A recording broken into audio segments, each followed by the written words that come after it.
혹시 나 괜찮아 라는 말을 들었을 때 온몸으로 그게 세상에서 가장 큰 거짓말이라고 느껴본 적 있나요? 목소리는 차갑고 미소는 어색하죠. 공기 중에는 칼로 벨 수 있을 만큼 팽팽한 긴장감이 흐릅니다. 바로 수동 공격성이라는 이름의 1인극에 오신 것을 환영합니다. 그리고 오늘 우리는 이 쇼의 티켓을 사기만 하는 게 아닐 겁니다.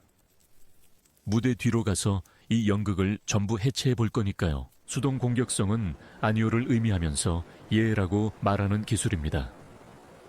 어떤 소란보다 더 크게 외치는 침묵이죠. 중요한 이메일에 당신을 실수로 빼먹는 동료가 바로 그 예입니다. 혹은 응, 알았어, 괜찮아 같은 단답형 대답으로 당신이 무슨 우주적인 실수를 저질렀는지 추측하게 만드는 파트너도 있죠. 아니면 이런 친구는요. 오, 이걸 입기로 결정했구나. 용감하네. 칭찬일까요? 아닐 겁니다. 문제는 이게 게임이라는 겁니다. 규칙은 계속 바뀌고 당신은 참여하고 있는지도 몰랐던 유독하고 지치는 게임이죠. 당신은 혼란스럽고 죄책감을 느끼고 화가 납니다. 하지만 이유를 알 수가 없죠. 표면적으로는 아무도 나쁜 말을 하지 않았으니까요. 모욕을 당하지도 않았고 누구도 당신에게 소리치지 않았습니다. 당신은 그저 평온함으로 위장한 타인의 불만이라는 끈적한 늪에 빠졌을 뿐입니다. 사람들은 왜 이렇게 행동할까요?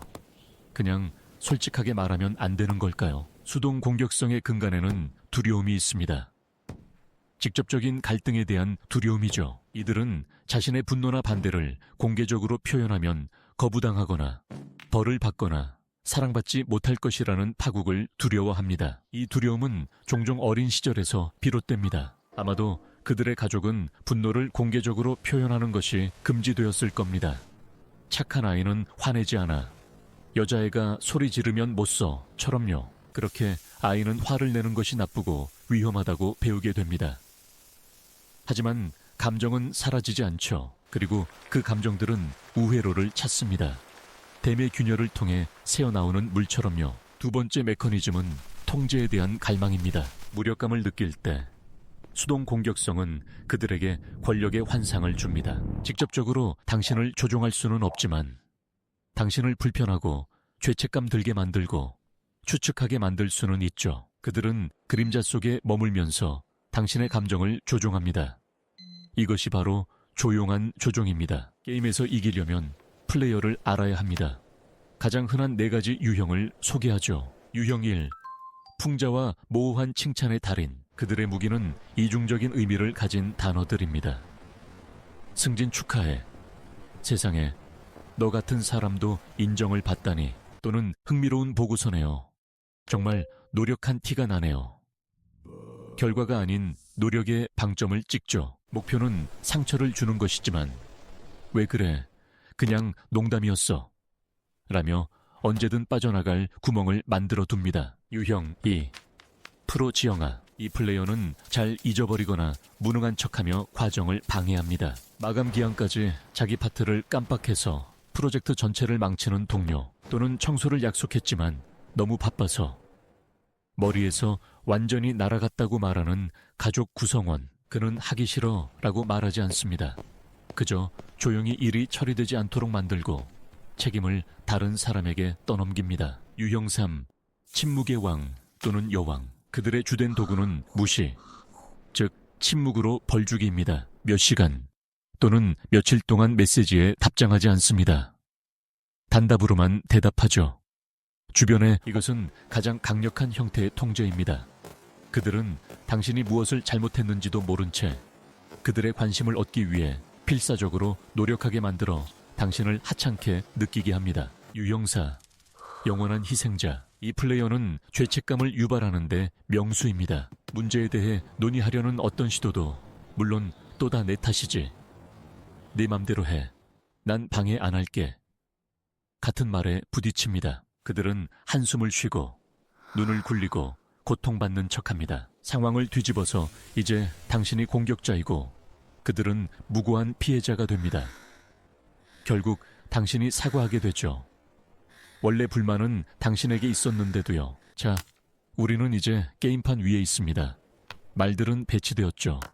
어떻게 남의 규칙대로 배제하는 것을 멈출 수 있을까요? 네, 단계의 알고리즘이 있습니다.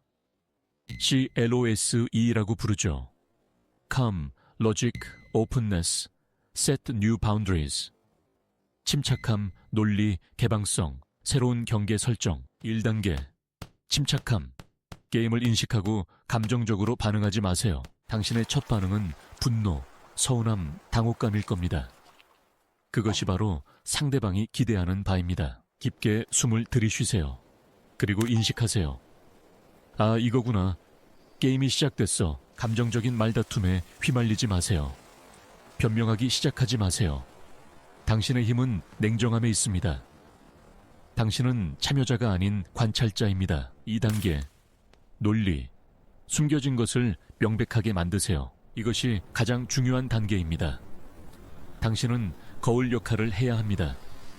차분하고 비난 없이 일어나고 있는 일을 그대로 말하세요. 나는 을 알아차렸어. 기법을 사용하세요. 와의 날 무시해. 대신 몇 시간 동안 답장이 없는 걸 보니 걱정되네. 괜찮은 거야? 라고 말해보세요. 풍자적인 칭찬, 용감한 드레스네. 애는 이렇게 답하세요. 고마워. 구체적으로 어떤 점이 용감하다고 생각해 숨겨진 동기를 빛으로 끌어내는 겁니다.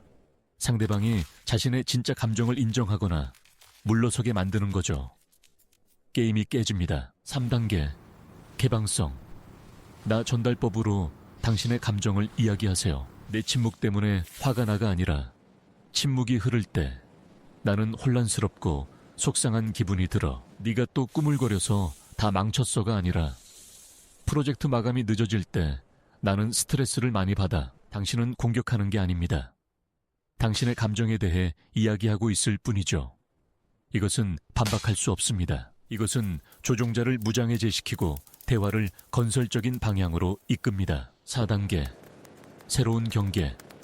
당신의 규칙을 명확히 하세요. 만약 이런 행동이 반복된다면 경계를 설정할 때입니다. 나는 우리의 관계가 솔직했으면 좋겠어.